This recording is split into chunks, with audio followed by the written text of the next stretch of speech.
Welcome to the EGA Sun Region Embroidery Series on Techniques and Knowledge of Needlework. Speaking today is Susan Greening Davis of Still Stitching with Susan. I want to thank you for having me join you on an adventure of needles this morning. I know that might sound a little silly, but you're all enthusiasts of some kind of embroidery, and a needle makes a big difference.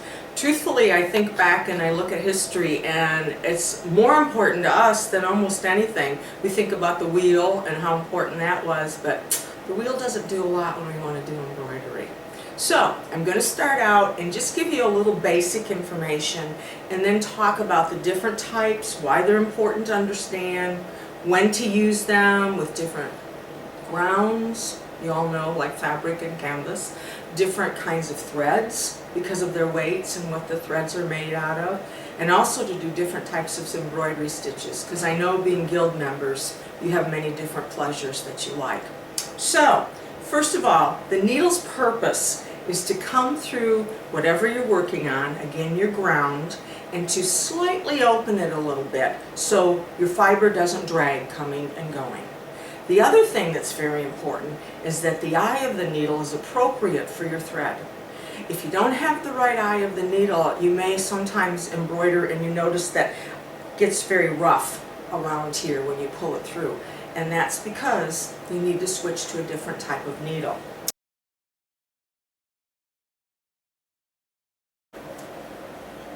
We're going to start out talking about probably the most used needle for most of us as embroideresses. It's the blunt tip needle. The only type of needle that has a blunt tip is the tapestry needle. And I think that, again, whether you're a linen stitcher or a canvas stitcher, that's the one you usually go to. Its need is to go through the holes and over the threads of the ground fabric. It's not to split any of those ground threads. So you want to understand that to do this, it has a mission. The mission is to slightly open the fabric up so the thread doesn't drag and wear down, and also so the eye of the needle is large enough that your fiber doesn't get all scruffy and rough in there when you move your threads down as you stitch along. I think that that's probably the biggest confusion, is people thought, especially when the 28 tapestry needle came out, oh my goodness, finer is better. It's not. That's a very limited needle. Actually, it works great for beading. It's good for 40 thread. It's also good for back stitching with a single strand. So let's understand our tapestry needles a little better, because there are still choices even though they have the elongated eye and they're all a blunt tip. The sizes go from 13 to 28. 13 is the largest, 28 is the smallest, and you're going to see along the way in here that I have stuck in one that has a gold finish on it right here. Most needles are nickel plated, and that's great for almost 90% of us. We can stitch along with it and we don't have any problems with finishing coming off or scratching or burring of the eye of the needle, because of it's really our system. What happens sometimes is if you put on an antibiotic, which I talk about more than once, that's when you learn, oh dear, this needle isn't going to work, so you go to the gold needle. I am truthfully not a fan of the gold needle because it drags a little more, because it has one extra finishing step on it. But I love it if I'm doing a project that I need a needle in it for decorative at the end. It looks really, really good. The needle that works better for someone that is taking the finish off is the platinum needle. Looks exactly like the nickel plated needle, so you need to be sure and keep it separate because it's much more expensive. I learned along the way that I still would get confused and I'd forget which one was the platinum, so I would just buy a bunch of nickel plated needles. When you start to see any change in your needle, or if even you feel a little catch and you aren't seeing a little change, you need to get rid of the needle. Needles are very, very inexpensive, and you don't want to be without them, so have a lot available. So we have, going along, the tapestry tweens. The petites, those are two types of needle we never had in the United States. I think it was 3 years ago they arrived. They've been in England forever. The petites are my favorite. I like them because I am left-handed. When I stitch, I twist, and I have to drop my needle a lot more than anyone else, and this helps you to not have that happen. The 22 is actually my favorite because it can handle almost any size fiber that I use. Also, the petite has the attribute that you can stitch your thread shorter. Now, I really don't like you to do that, but as I always say, you know, just one more stitch. You could get one more stitch probably out with your tapestry petite than you could with the regular shaft of a needle because it's longer. The reason I really like the 22, besides what it holds, and this is something that I talk about a lot in class, if you have to do knots, French knots, colonial knots, the Danish knot, and all the different knots that are out there, honestly, even if you're on a very, very fine ground, this needle has the eye that gives you a much, much better knot. So then we go to, again, as I said, the gold needles are packaged here, but I want you to notice this. Tapestry. Needlepoint tapestry, cross-stitch tapestry. Many people were coming in shops in the beginning of this kind of needle packaging, and they were going, I want the needlepoint needle, or I want the cross-stitch needle. Well, it's a tapestry needle. But to make things easier, they put these words on here. Very same needle, just has the word on it. This cross-stitch needle is the same as the needlepoint needle, just different sizes. And then I also talked about the tapestry tweens. These are the newest needles to come to America that are a little different. It's a very good needle. It doesn't come in a lot of sizes yet, but this happens to be a 21. Now remember I said that I liked a 22 very much? They don't come in petites, but the shaft is the same size as the 22. The eye is a little larger. This helps me a lot if I'm working with a very delicate fiber. Say I'm working with a full strength of a silk that has a twist on it. This will work in 28 thread linen. Obviously canvas is no problem, hardly ever, even a finer canvas. But it's a very interesting needle. It's not readily available, but I know if you ask your needlework shops, they would be happy to get it for you. The only other blunt tip needle, which is a very unusual needle for most people, is the bodkin. And a fancy bodkin got its name from lacing ribbons through bodices historically on probably wealthy women of stature, and they have the very large eye to put your ribbon through, and they were decorative, but the tip was blunt. Now along the way, someone realized that if they didn't have the decorative shank, if they were smooth, they worked great for laying multiple strands or multiple plies of fiber. One of the ones that we may be familiar with more now is called the takabari or the BLT. That's when things changed from when we started introducing the Chinese embroidery. That has a sharp tip on it, but that's the only bodkin that has a sharp tip, and you have to be very, very careful with it. If you're going to use something to lay multiple fibers, I would rather you went with one that had a blunt tip on the end, and then you won't snag any of your fibers. Obviously the Chinese and the Japanese embroideresses are magnificent. I'm not there. What I've been talking about are the tapestry needles, and I wanted to also say right now that we're speaking of hand sewing needles, not machine needles. And again, that is a difference, because sometimes you might look in your little sewing basket and see a needle that might work, but it's really for a machine or some apparatus. Don't fool yourself and try to use it. Stick with what we are supposed to be using. So we discussed the blunt tip needles. Now we're going to move on to the sharp tip needles and the ones that have large, long eyes versus round eyes, which we'll talk about next. This again is probably the needle type that is used more than anything in the world of embroidery. Sharps are a basic name for very specific types of needles. First example, I have some chenille needles. This is a needle I really love. It's exactly the same needle as a crewel needle.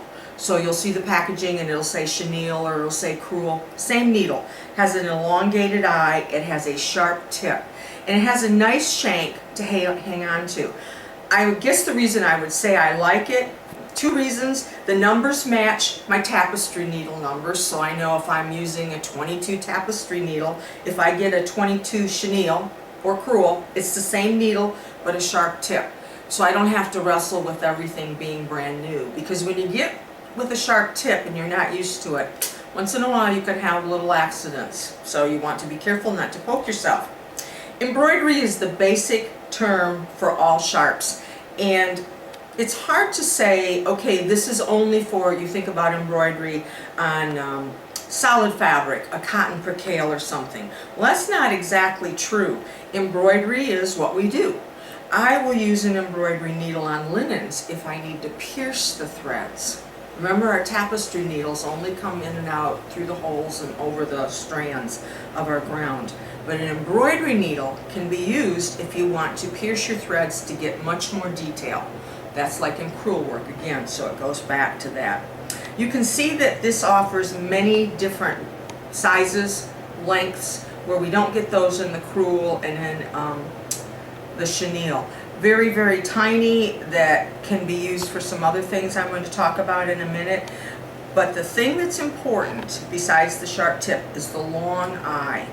This will hold your pearl cottons better, your wools better. Floss is easy. It's not necessarily something that's important. But silks, if you need to work with silk and you want to have something that's going to be piercing a ground, you need to go to an embroidery needle, because this long eye will not disturb your silk. The reason I have a couple on a little magnet over here, which is a great way to keep them clean and out of your fingers and whatever when you're working, this is the very same kind of needle. It is an embroidery needle, and it does have gold eyes, not a full gold shank like we looked at before, but it has a gold eye. This is an example of, again, names and confusion. These are embroidery needles. These are used for wool applique. These are used for quilting. These are used for beading. So you can look at a needle and it may just be called an embroidery needle, but it can be used for different things if it goes through the fabric, opens it a little bit, and it holds the fiber. So I think that that is something that, again, needs to be understood so you don't get a little confused.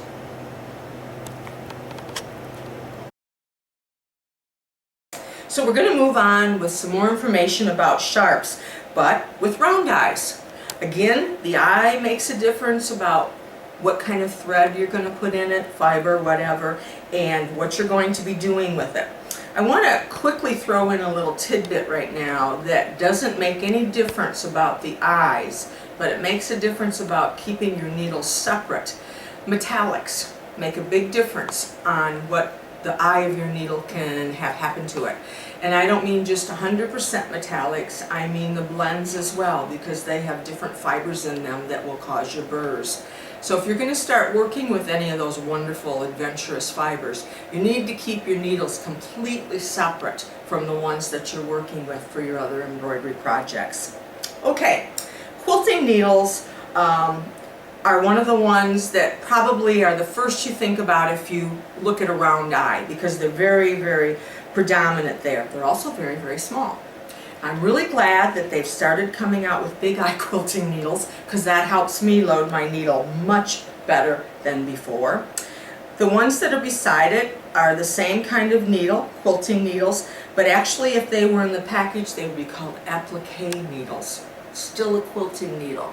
So again, you can look for those two terms and you know you're getting the same kind of needle. But maybe you're in a store that has the applique needle in a larger size, but it's still, say, a size 10, but it's longer and it has a big eye. Get the needle, it'll work. It'll be just fine. The next one that I talk about is one that doesn't get used as much as it probably should, except more of you are finishing your projects. So you're thinking about this, and I think you're trying them. The darners. We think about that as putting together a hole in a sock or a sweater or something, which is true. That's why they were created. But now these are great for putting things together. Pin cushions, pillows. It has such a long shaft, even the smallest size, that you can have a good grip on it and you can move up and down or back and forth, whatever you need to do. Or if you're pinching a little tummy on a pin cushion, that's kind of hard to do with our regular needles. A long one like this is great. Other names that darners are listed under in your needlework section in retail stores are soft sculpture needles and dowel needles. They, again, all the same needles, just different names. So I'm trying to keep you thinking, you know what, this one's going to be okay, even though, I was kind of looking for a dowel needle. It says it's a darner, same needle. So going along in the sharps with large eyes, we have the beading needle. Now typically the beading industry used a very long needle, almost as long as this darner, because they would scoop up lots of beads, and gals that still do work around cabochons and jewelry would probably go to this kind of a needle.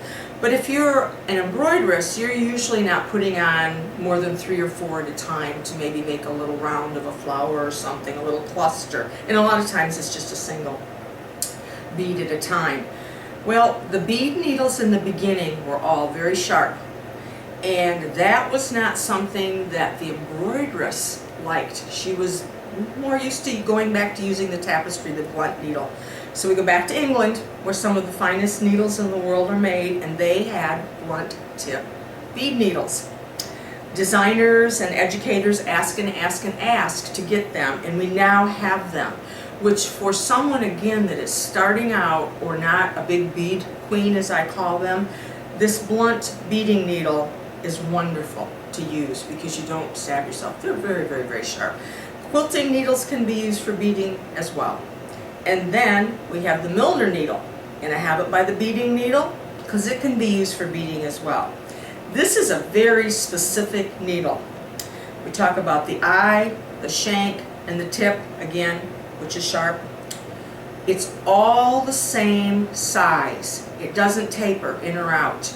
And this is why it works specifically well for hat making. That's when it was created for, Milner needle. We use it for bullions because we can wrap and wrap and wrap and slide our bullions on and off, and they don't get too unruly. A straw needle, which usually comes packaged like this versus this type of packaging, is the same thing as a Milner needle. So a little bit of a confusion until you understand straws and Milners are the same. But because that eye is equal to the shank, you can bead with it. And I actually like to bead with it a lot because they're a little longer, and I'm used to a sharper tip needle. So that for me is kind of a replacement if I can't find my little minuscule beading needle.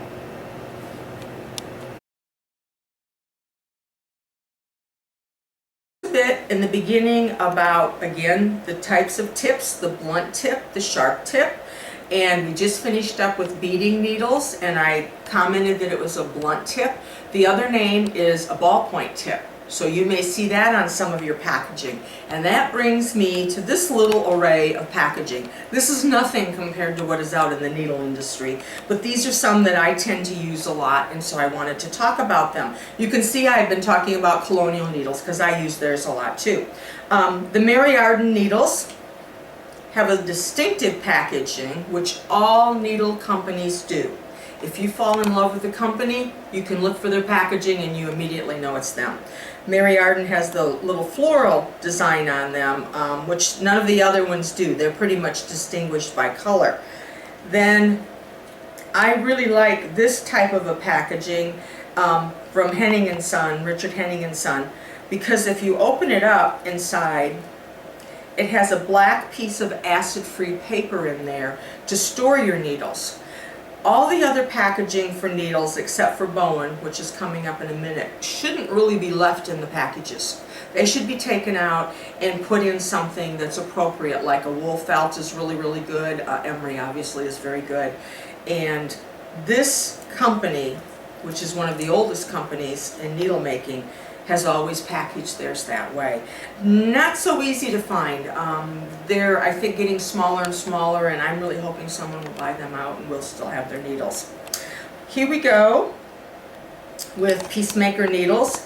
When I spoke earlier about taking the finish off a nickel-plated needle, this needle works better than any other nickel-plated. Peacemakers, I don't know how they do their needles. Almost every other company will talk to me and give me specifics, like needles take 20 to 70 steps to make to make a needle, which actually is 2. They make 2 at a time. Peacemakers is very secretive about what they use for theirs, but these needles are very good if you are having trouble taking your finish off. Now you've noticed all of this packaging. All of Mary Arden's types of needles are like this. Exactly. The only company that does it a little different is Bowen out of France. Same packaging, but 2 different colors. And if you look at this, you're going to see the kind of butterscotchy color, light orange, are all the blunt tip or the ball tip needles.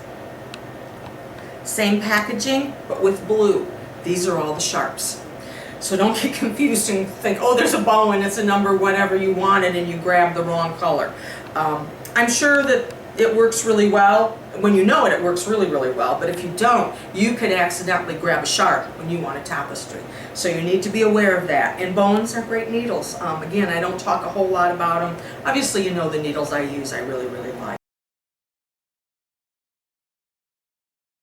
I want to explain right now, because I know this is always something you have to be aware of. All of the things that I talk about or show you are not contributed by the companies, and I don't get any reimbursements from them. I've been in the industry 45 years, it's trial and error, and I want to use something that I know is dependable. I don't want you to buy a product that you're going to be disappointed with, because that kind of stops you from doing what is the passion in your heart.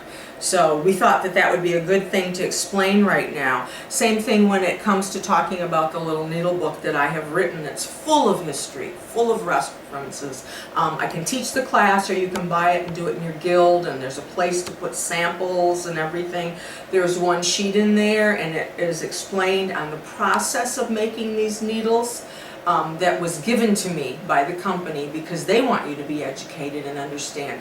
A little pack of needles, now maybe you're up to $3 or $4 for some of them. When you think about all the steps and all the processing that had to be learned and shared, I tell you what, we should have thousands of needles, all of us. I want to talk very briefly about a little more what technique this needle works with, but what fiber too kind of marries with that technique. I was very explicit, I think, talking about the tapestry needle and working with canvases and linens, but this is a needle that works very well with your wools as well as your cottons. I do use it with silk if I'm working on a linen, but you heard me say a little later in this presentation when I was going through the boards that when I have to split threads, which you do with silk embroidery a lot, I go to a sharp. So that's pretty much the basic thing to think about when you work with that. The chenille and the crewel explains itself very well, but the chenille needle is also called a silk ribbon needle. And you can get your silk ribbon through the eye without crushing it. And a lot of them are not very forgiving. They're beautiful, but you have to be careful you don't ruffle up your silk ribbon because it gets ruined. Going on to the embroidery, we have all these different sharp things. They are made definitely for a finer fiber, usually a fiber that you separate down to separate strands, because you can see the eyes as we've looked at them are much smaller than what we're used to looking at in our tapestry. Or now the darners are a little bit of an exception. They can take a little more fiber, but still not a big pearl cotton or a wool. So those are things that are important to remember. But you know what's the best thing to remember? Try it. Try your needle on your fabric or your canvas or whatever, your ground I keep saying, which is the correct terminology, and use your fiber. When I design or work with something new, I have all these needles loaded with the same thread. And I just play with it, and I watch how the needle comes through the ground. I watch the eye of the needle to make sure it doesn't ruffle it up. And sometimes I think I'm going to be right on with what I chose, but because of the content and the twist and weave of the thread, no, because some of them fluff up more than others, even though they're considered a single strand of silk, and they're supposed to be very, very similar.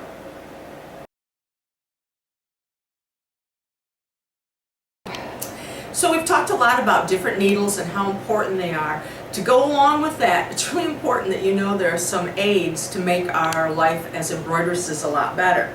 First one is, if you get to a point where you're having trouble pulling your needles through, and honestly, I have gotten to that point. They have little needle grabbers that are totally inexpensive, or they're pieces of those little non-skid things you can cut up, but have one near you all the time, because if you can't pull your needle through, it's not a good thing. And I'd rather have you use these than the pliers. That's not a good thing. A needle threader is another thing that has happened in my life recently.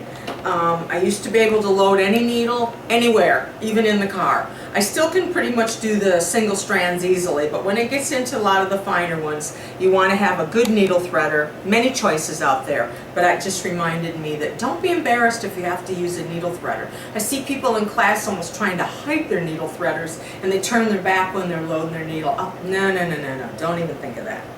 So let's talk storage. Historically, it was kept in a hide of some sort, which you can see on the cover of my Sybil book, and it would have sand in it.